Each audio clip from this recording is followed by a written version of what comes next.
well. I am now.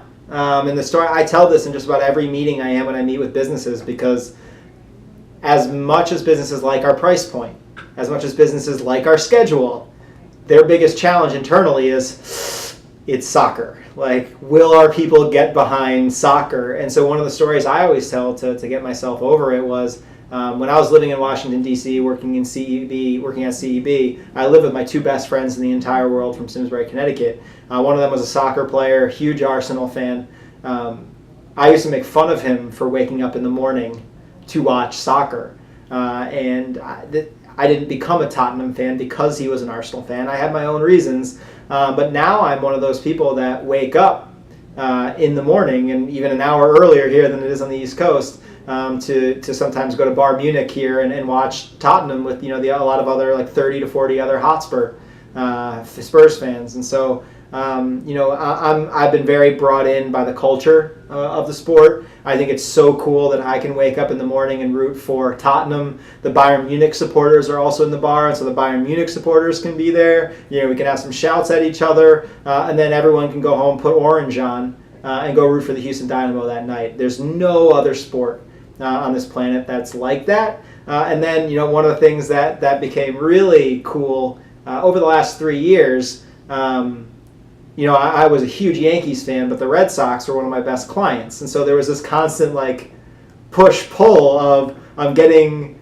recruited and working with teams. That's amazing. And I love my experiences working with them, but sometimes they come at a little bit of a cost of my childhood teams, and it doesn't change who I root for in my heart, but that push-pull really opened the door, as crazy as it sounds, for Tottenham.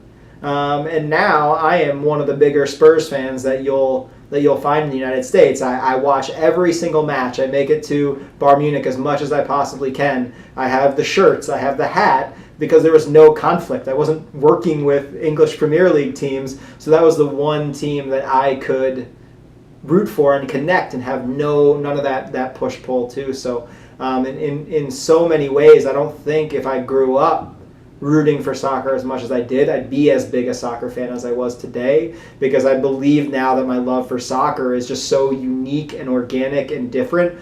I was born a Yankees fan, I was born a Celtics fan, I was born a New York Giants fan, but I chose Tottenham, right? And I think that's one of the really cool things and one of the reasons that MLS has become so popular. And why you see all these other professional sports leagues coming into the United States and gaining popularity, whether it's the Bundesliga, Serie A, La Liga, all these leagues are increasing in popularity. It's not just the Premier League.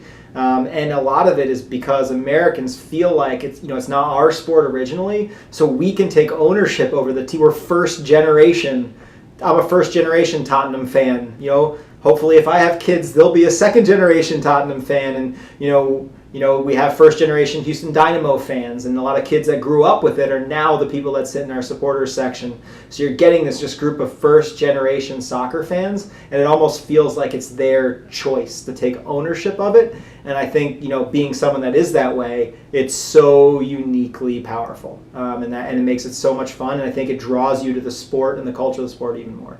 So it's a long answer to a very simple question. I'm a huge soccer fan now. Huge soccer fan.